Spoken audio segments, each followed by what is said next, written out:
नमस्कार, रात के 9 बज चुके हैं। वक्त है निष्पक्ष न्यूज का और मैं हूं आपके साथ शीतल राजपूत। शुरुआत बिहार की खबर से। छपरा में जहरीली शराब से मौत का आंकड़ा 40 तक पहुंच गया है, लेकिन हुक्मरानों की जुबान में मरहम का नामो निशान नहीं दिखता। मुख्यमंत्री मरने वालों को ही कसूरवार ठहरा रहे हैं तो विपक्ष बीजेपी भी सरकार को घेरने की आड़ में शराबबंदी को खराब बता रही है। राजनीतिक लोग तो पाला बदलने के उस्ताद हैं। एक पार्टी से दूसरी पार्टी में चले जाएंगे, गठजोड़ बदल जाएंगे। जो आज विपक्ष में है कल सत्ता में आ जाएंगे। लेकिन जो 40 लोग इस राजनीति की लापरवाही के कारण दम तोड़ चुके हैं, वो क्या कभी लौट कर आएंगे? क्या हो गया?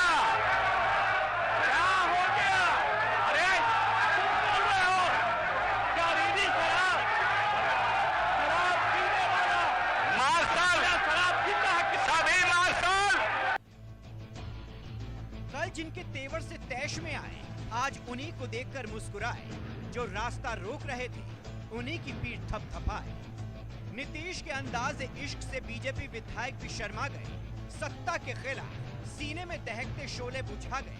सुशासन बाबू से रूबरू होते ही सुर्खरू हो गए। तुम्ही से मोहब्बत, तुम्ही से लड़ाई, नीतीश की अदा सरकार के खिलाफ नारे लगा रहे बीजेपी विधायकों को बहुत पसंद आई। छपरा में जहरीली शराब से हुई मौतों को लेकर सरकार के खिलाफ जहर उगल रहे बीजेपी विधायक सरेंडर की मुद्रा में आए। बीजेपी विधायकों की मेहमान नवाजी कबूलते हुए नीतीश कुमार विधानसभा में दाखिल हो गए।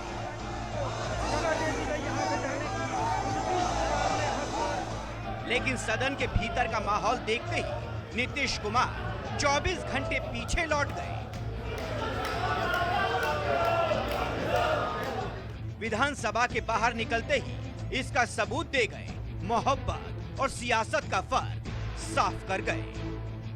क्या हो गया? क्या हो गया? अरे तुम बोल रहे हो? क्या रीडी शराब पिएगा तो मरेगा ही। ये तो उदाहरण ही सामने है कि पियोगे तो मरोगे। पुराने तेवर में लौटे नीतीश कुमार ने शराबबंदी के फायदे गिनाए। विपक्षी बीजेपी को विरोध के कायदे समझाए। इशारों में ये भी पूछ बैठे कि जब शराबबंदी शुरू हुई थी तब बीजेपी वालों ने इसका विरोध क्यों नहीं किया था।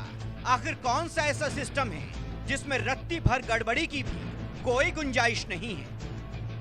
नहीं, एकदम शराबबंदी कानून से तो बहुत लोगों का फायदा हुआ। कितनी बड़ी संख्या में लोगों ने शराब पीना छोड़ दिया है। और जो बिक्री हो रही है देख रहे हैं, सब्जी वगैरह से लेकर के एक चीज का, फल का है। अब कितने लोग गरीब गुरबा तबका के लोग अपने बच्चों को भेजते नहीं थे। हम तो बराबर न कह रहे जी। सारे दल के लोगों ने मिल करके ये फैसला किया। एक लोगों ने शपथ लिया। कैसे कह रहे हैं, लेकिन समाज में तो आप कितना भी कुछ भी काम करिएगा, कुछ न कुछ तो गड़बड़ करेगा नहीं जी। शराबबंदी की शुरुआत को लेकर नीतीश कुमार की नियत पर किसी को शक नहीं। मुमकिन है कि बहुत सारे लोगों ने शराब छोड़ भी दी होगी।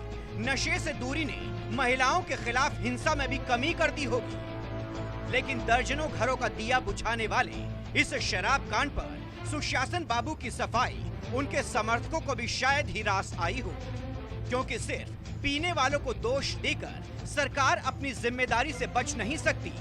दर्शन की लहरें उछालने वाले मुख्यमंत्री को मालूम होना चाहिए कि जहरीली शराब के उत्पादन, वितरण और बिक्री रोकने की जिम्मेदारी भी उन्हीं की पुलिस की है। अगर प्रशासन चुस्त दुरुस्त होगा तो ये जहर इतनी आसानी से मिलता ही नहीं। छपरा के दर्जनों परिवारों पर कहर टूटता ही नहीं। बिहार विधानसभा में भी विपक्ष ने इन्हीं तर्कों के साथ सरकार को घेरने की कोशिश की, लेकिन सत्ता के खिलाफ सदन में मुखर हुए लोगों की माइक ही बंद कर दी गई।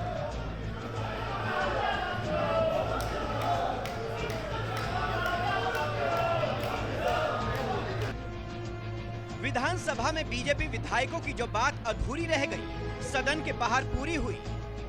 हाथों में नारे लिखे तख्तियां लेकर शराबबंदी को फेल बताने वाले बीजेपी विधायकों ने मुख्यमंत्री से कुर्सी छोड़ने की मांग कर दी। पटना से दिल्ली तक बीजेपी नेताओं ने सुशासन बाबू के खिलाफ मोर्चा खोल दिया। बिहार में राष्ट्रपति शासन की मांग भी गूंजने लगी, लेकिन तेजस्वी ने बीजेपी नेताओं को आईना दिखाया। ये सवाल दागा कि बीजेपी शासित राज्यों में जहरीली शराब ने कितने लोगों की जान ली है।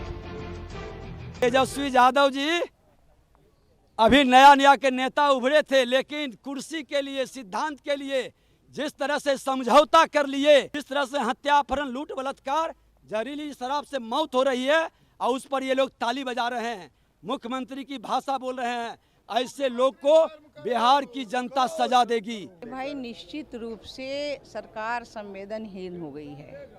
देखिए, अगर सरकार इतना कहती है कि जल, थल और मल सब जगह हम चेक करते हैं, तो ये शराब आता कहाँ से है? शर्म की बात है कि उसमें मुख्यमंत्री जी थप्पड़ी पीट रहे हैं, ताली बजा रहे हैं। तो मरने पर अगर ताली बजाते हैं तो ठीक जनता बढ़िया से उपाय करके गाली देगी।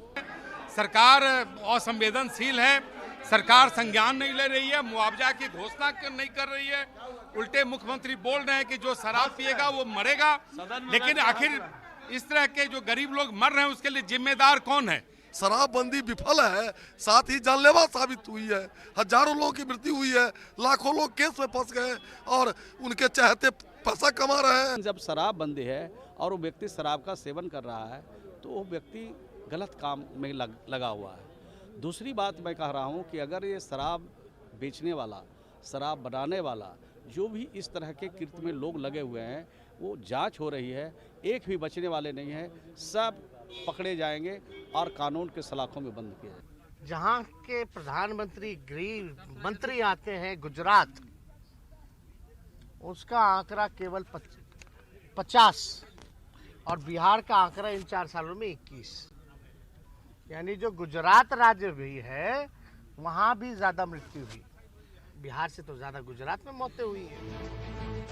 जहरीली शराब से हुई मौतों की चीख छपरा से पटना होते हुए दिल्ली तक हिला गई। संसद के शीतकालीन सत्र में शिरकत के लिए दिल्ली में डटे नेताओं ने भी नीतीश कुमार को खरी खरी सुनाई, सुशासन बाबू की सारी दलीलों को बेदम कर दिया। भारत सरकार को 356 लागू करने पर विचार करना चाहिए गंभीरता से, इसलिए कि बिहार की स्थिति एकदम अराजक हो गई है। मुझे तो सिर्फ ये सवाल उठता है कि आखिर इतनी बड़ी संख्या में लोग मरे हैं जहरीली शराब से और ये गरीब मर रहे हैं, इसके लिए जिम्मेदार कौन? आप जिससे गुस्से में आए, ये कभी नीतीश कुमार का चरित्र नहीं रहा किसी से गुस्से में आकर बोलना, बात करना। ये दर्शाता है कि वो फ्रस्ट्रेशन में है, हताश है, निराश है, लागू नहीं कर पा रहे, इसलिए मत थे हमारे मर रहे हैं सारी चीजें। इनको इस्तीफा देना चाहिए। ये पूरी तरह से ये सरकार दंशहीन है, रक्तहीन है। नीतीश कुमार जी को अब इस्तीफा करना चाहिए, बिहार की जनता से माफ़ी मांगना चाहिए और संन्यास जीवन ग्रहण कर लें, जैसा कि आदरणीय शिवानंद तिवारी जो उनके मित्र हैं उन्होंने कहा था। मैं ये जरूर मानता हूँ कि अगर शराबबंदी है तो इसको कड़ाई से लागू किया जाना चाहिए। फिर कहीं शराब नहीं पहुँचे, बिहार के किसी में कोने में या गुजरात के किसी घर में शराब को नहीं पहुँचना चाहिए, ऐसी सरकार को व्यवस्था करें। ये दलित विरोधी जो सरकार बिहार में चल रही है, आप देखिए जितने भी लोग मरे हैं वो कौन है? सब दलित हैं, सब हमारे गरीब भाई हैं, सब पिछड़ा। ये हैं कौन? जो अब बाकी जो बचे हुए हैं वो जेल में बंद हैं। ये जो सरकार की नीयत क्या है, नीति क्या है, ये दलित के कितने खिलाफ ये क्यों रहती है, इसका ये जवाब दें। नीतीश कुमार का इस्तीफा तो सबने मांगा, लेकिन जो बातें एलजेपी सांसद प्रिंस राज ने कही वो शायद ही किसी और की जुबान से निकल पाए। शायद यही फर्क है सहानुभूति और स्वानुभूति का। सब जानते हैं कि जहरीली शराब का सेवन उन्हीं लोगों ने किया जिनके पास अंग्रेजी शराब खरीदने की हैसियत नहीं थी। मसलन रिक्शा ठेला चलाने वाले, सिर पर बोरा उठाने वाले, खेत में मजदूरी कर पेट पालने वाले, फलदारी और बेलदारी करने वाले। इनमें से ज्यादातर पिछड़ी और दलित जातियों से ताल्लुक रखने वाले हैं। अधिकांश ऐसे हैं जिन्होंने कभी स्कूल कॉलेज का मुंह तक नहीं देखा। जाहिर है वो ना तो शराब की बोतल पर लिखी वैधानिक चेतावनी पढ़ सकते हैं, ना ही नीतीश कुमार की नैतिकता का बात। मगर नीतीश कुमार फिर भी दर्शन की लहरें उछाले जा रहे हैं। Bureau report, news 24।